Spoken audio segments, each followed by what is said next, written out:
Assalamu alaikum wa rahmatullahi wa barakatuh, bismillahi wa rahmani wa rahim.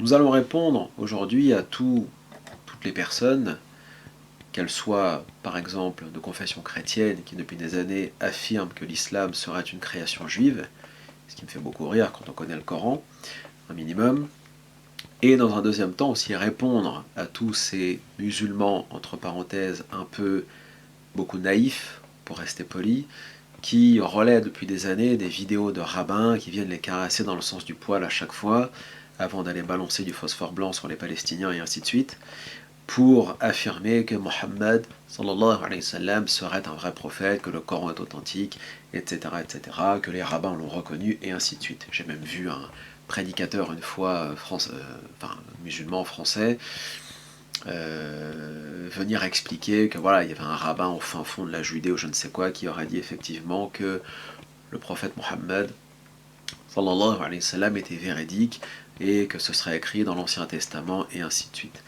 Tout ça, je le dis ouvertement, est faux. Est faux, pourquoi c'est faux? Alors on peut partir du principe que l'Ancien Testament parle bien de l'islam et du prophète Mohammed sallallahu alayhi wa sallam, et on verra plus tard peut-être que c'est possible, c'est vrai ou pas, enfin on verra, mais en tout cas dans l'absolu, il n'y a absolument aucun rabbin dans le monde véridique et honnête qui reconnaît une telle chose. Ce sont des balivernes, ce sont des fariboles, comme on dit un peu dans un ancien français, et on va le prouver ici très rapidement avec l'un des rabbins les plus connus du net que vous connaissez tous, qui s'appelle Ron Shaya, qui vit dans les territoires occupés en Palestine à ma connaissance, et qui a écrit un article il y a quelques années, qui est disponible sur son site internet, on mettra le lien Inch'Allah, dans lequel il répond sur est-ce que l'islam est la vérité ou pas, est-ce que l'islam est une vraie religion qui peut nous emmener au paradis ou pas, parce que par le passé il avait fait une vidéo, enfin il y a au moins 15 ans, dans laquelle il disait que Yahvé, la divinité des adeptes du judaïsme, n'est-ce pas, la divinité tribale, aurait confirmé que Ishmaël, c'est-à-dire les Banu Ismaïl, les Arabes, ce qui n'a rien à voir avec l'islam, mais c'est pas grave, parce que l'islam est une religion universelle, ce n'est pas la religion des Arabes, déjà d'une, mais comme les talmudistes ont une lecture raciale et racialiste de l'humanité à partir de l'Ancien Testament, du Talmud, du livre du Zohar, de la Mishneh, Shulchan Aruch, etc., enfin c'est interminable leur truc, eh bien ils sont toujours obligés de préciser que voilà, Banu ceci, Banu cela, édomites, et non pas juger les gens en fonction de leur religion et croyance, mais avant tout en fonction de leurs origines ethniques et biologiques, et après leurs croyances. Bon. Donc Ishmaël aurait été béni. Oui. Par qui? Déjà, est-ce que nous croyons en Yahvé? Non. Bon. Deuxièmement, le fait d'avoir dit que Ishmaël aurait été béni, effectivement, dans son article, il le confirme. Alors, vous allez voir la suite, c'est pas mal. Donc j'ai appris que les meilleurs passages de l'article qui démontrent, et ça c'est pour les cathos et les protestants un peu pénibles, je dirais, puisque personnellement, j'avouerais que le judéo-christianisme, c'est un peu la même chose pour moi. C'est un paganisme, c'est un tribalisme, surtout le judaïsme, moins le christianisme qui est plus universel.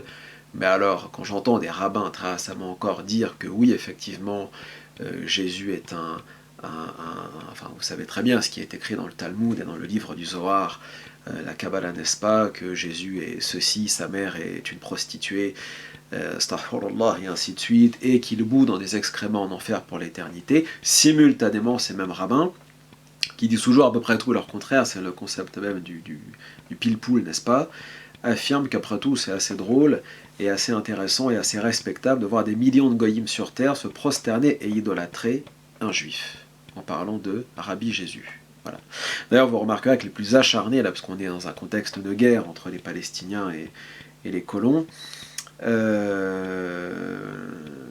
remarquerez que les plus acharnés dans la défense de l'entité sioniste sont ces rabbins protestants, enfin moi je les appelle des rabbins, parce que dans leur esprit à eux c'est Rabbi Jésus, et parce qu'il y a Rabbi Jésus, eh bien il faut absolument soutenir Israël, puisque Israël et Rabbi Jésus c'est la même chose. Donc ce qui est bien, c'est qu'on voit encore une fois que l'Église, même les catholiques, ils sont très critiques du protestantisme par ailleurs, parce qu'ils affirment que Martin Luther, machin, c'est une création juive, le protestantisme, ce qui, bon, à vérifier, enfin on aura l'occasion d'en reparler, Inch'Allah.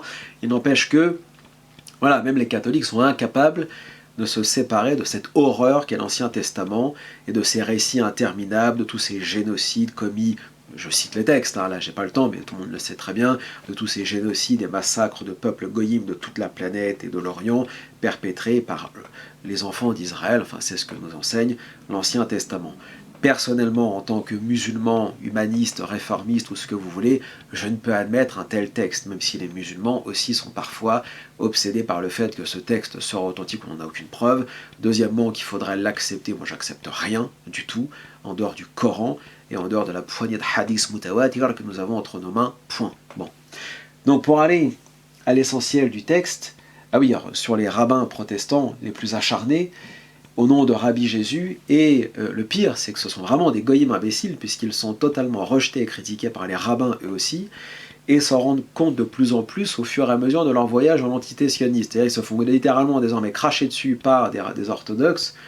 Alors les orthodoxes dans le judaïsme et en Palestine occupée, pour mieux comprendre, ne sont ni plus ni moins que des adeptes assumés du judaïsme. Les autres, ceux que vous voyez sans barbe, téphéline et ainsi de suite, ont l'air plus cool, plus modérés, mais c'est juste qu'ils se modèrent. Mais dans le fond, la croyance est la même. Bien évidemment que le rejet viscéral des goyim fait partie de leurs articles de foi, n'est-ce pas, et que la haine qu'ils ont vis-à-vis de Jésus en tant que prophète qui viendrait abolir l'ancienne loi pour en apporter une nouvelle ou pas d'ailleurs, parce qu'après tout on peut discuter de ça aussi, mais le rejet en tout cas des goy et de leur religion est tout à fait clair, et alors la haine surtout du Christ et de sa mère, mais encore une fois une haine aussi qui est conditionnée à ce que j'ai dit juste avant, c'est-à-dire qu'après tout,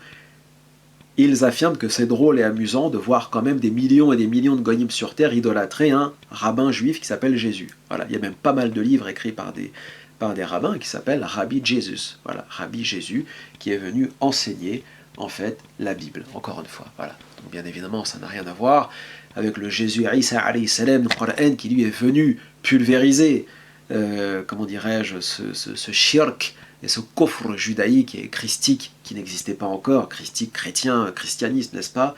Mais voilà, le Jésus Isa alayhi salam tel que Allah Ta'ala, Dieu le vrai, nous présente dans le Coran, n'a rien à voir avec les délires de l'Ancien Testament qui n'en parlent pas vraiment, par ailleurs, sauf pour les chrétiens fondamentalistes qui pensent que Jésus est dans l'Ancien Testament, mais dans le Nouveau Testament, encore une fois, ce qui est présenté ne sont jamais que des demi-vérités ou, comme disait un cheikh, des ahadiths non authentifiés. Bref, toujours est-il que, voilà, on rentre dans le vif du sujet.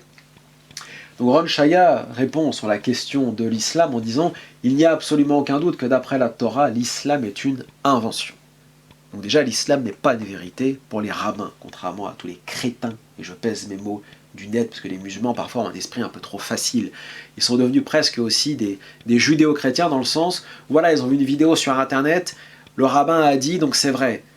Non mais le rabbin peut vous rouler dans la farine aussi. Déjà que les imams nous roulent pas mal dans la farine, alors imaginez les autres religions, fausses religions, philosophies, etc. Bon.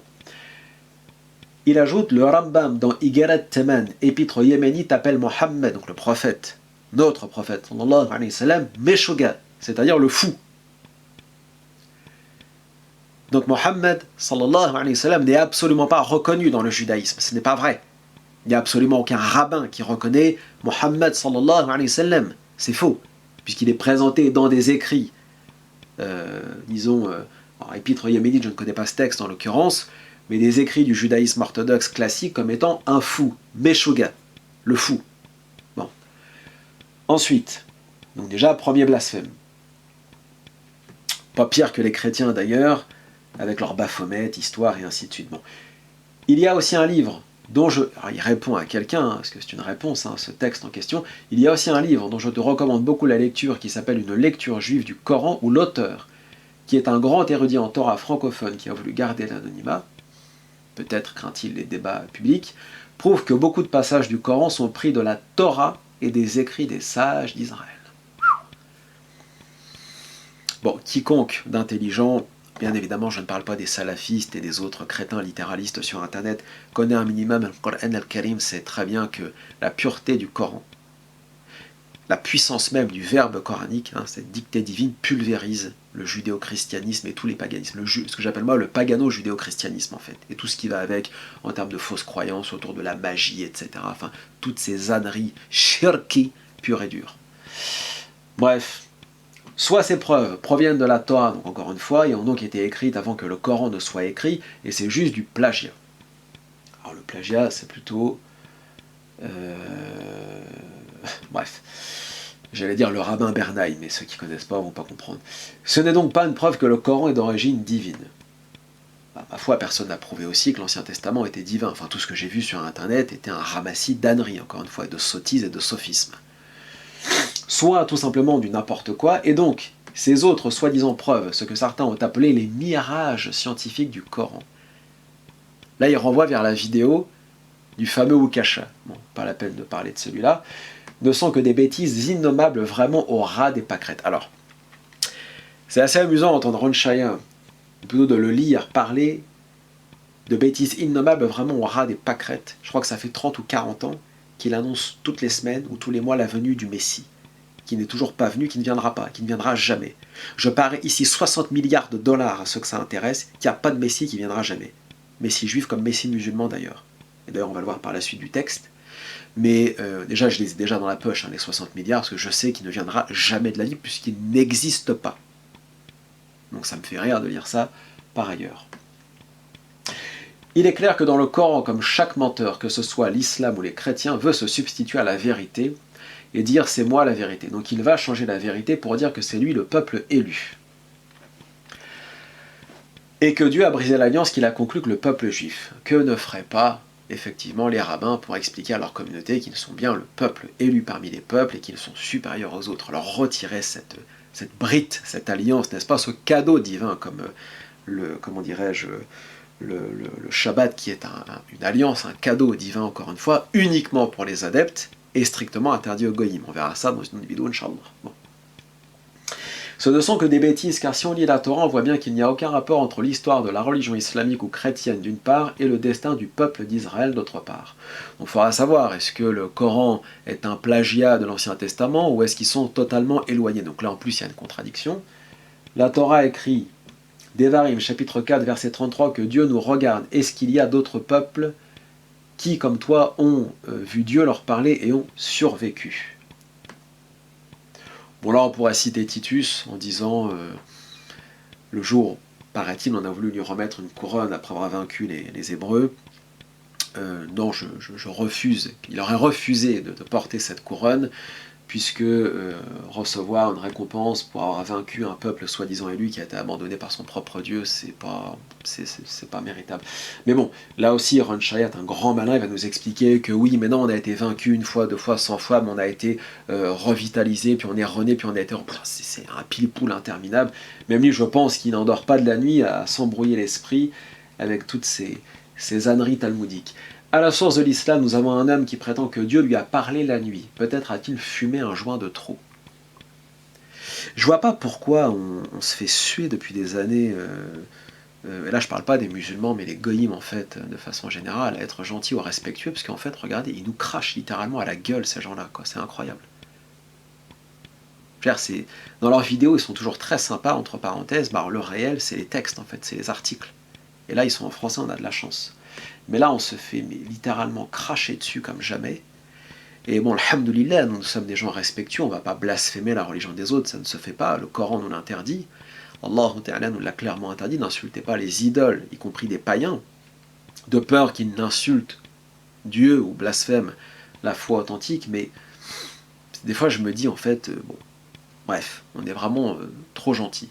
Mais alhamdoulilah, c'est ce qui fera notre force, et ce qui fait que nous sommes al-a'lan, les supérieurs. N'empêche. Quand on a un dévoilement devant 3 millions de personnes et que tous disent avoir vu Dieu, là c'est une preuve si on avait été sur place. C'est clair que cela aurait été une chose vraie. Bon. Et on voit que la Torah ne parle ensuite que de la descendance de Isaac. Alors là il fait la référence à la bénédiction de Ishmaël, que beaucoup ont relayé sur Internet parmi les musulmans, alors qu'Ishmaël et sa descendance passent dans les oubliettes. Donc les Arabes et les musulmans dans les oubliettes. Le monde d'Ishmaël est un grand peuple, et ils ont eu des princes. Ils attendent le 12e imam, le Mahdi. Donc là, en plus, ils racontent n'importe quoi. Ils confondent l'islam avec le chiisme, que 90% des ulama, des savants musulmans rejettent et considèrent comme étant du shirk et du kufr, d'apostasie, etc. Par ailleurs, même si ce n'était pas le cas, est-ce que c'est vrai que les musulmans attendent le 12e imam, le Mahdi? Moi, personnellement, j'attends absolument rien. Parce que je ne crois ni au Mahdi, ni au 12e imam, ni au Dajjal, ni au retour de Isa alayhi salam. Tout ça, ce sont des fables judéo-chrétiennes que je rejette et chiite intégralement. Et on verra ça dans une autre vidéo, Inch'Allah, encore une fois. Mais, donc en plus là, il relaie une énième bêtise. Donc en fait, il ne connaît absolument pas le sujet. Mais l'islam n'est pas la vérité. Il est moins grave que l'idolâtrie, mais il est aussi faux.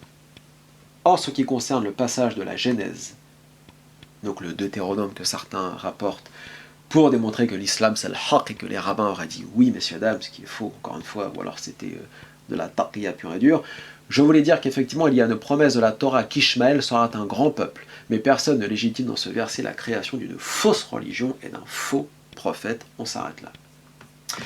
Donc tout ça pour dire, alors je sais, je suis un peu vif quand je dis tous ces crétins, mais vous savez, moi j'ai rien contre ce monsieur, il fait ce qu'il veut, il déblatère comment dirais-je, ces effronteries talmudo-kabbalistes à une poignée de personnes qui, j'imagine, en boit même pas le quart, puisque chaque semaine il annonce la venue du Messie qui viendra jamais de la vie. Hein. J'ai 60 milliards dans la poche, encore une fois. Bon. Bref. Mais nous les musulmans, là, ça sert à quoi, là, toutes vos vidéos sur Internet, là, les muses, là, avec vos... Ouais, le hadith, il est authentifié par Sheikh Al-Albani. Vous êtes nuls. Vous êtes nuls. Vous êtes archi, méga, ultra, supra nuls. Vous relayez des vidéos de rabbins depuis des années qui vous passent de la pommade dans le dos, et le réel, c'est ça, c'est ce que je viens de lire. Le réel, c'est ça. Le réel, c'est Mohammed, le fou. Momo, le fou. D'accord? C'est comme ça qu'il est présenté dans les textes. Hein? Sûrement aussi dans d'autres textes, que ce soit Talmud, Shulchan Aruch, et ainsi de suite. Bon. Donc, ça, c'est la première des choses. Et ceux qui relaient dans l'Ancien Testament, il n'y a rien dans l'Ancien Testament pour les goïms. Sachez-le. Et les rabbins le disent du matin au soir. Du matin au soir. Il n'y a rien qui puisse les arranger. Et alors là, je vais enchaîner avec une autre vidéo, Inch'Allah, sur la question des lois d'Ohachid. Vous allez voir que là aussi, les gens comme Pierre Hélard et ainsi de suite, mais se perdent et perdent leur temps comme jamais, puisque c'est inapplicable, et dans le fond, ça n'existe même pas, y compris d'abord pour les juifs eux-mêmes. Enfin, pour les adeptes du judaïsme. Je fais la différence entre les Israélites, les juifs avec un J majuscule, qui sont athées, croyants, sionistes, anti-sionistes, ou ce qu'ils veulent, c'est des êtres libres, comme vous et moi, et les adeptes de cette religion. Donc là, au final, ce qu'on doit remarquer en dehors du thème de la vidéo que je viens de réaliser, c'est aussi la question de la finalité de cette croyance et de ces enseignements talmudo-kabbalistes, etc., qui s'annulent les uns les autres, en fait. C'est comme une grande formule mathématique, mais à la fin, on arrive à zéro. Moi, je pense, moi personnellement, c'est ça la finalité du judaïsme, en fait, d'un point de vue théologique, cultuel, juridique, spirituel, c'est zéro à la fin. Il n'y a rien. Tout s'annule intégralement. Sur ce, barakallahu fikum, wassalamu alaikum wa rahmatullah wa barakatuh.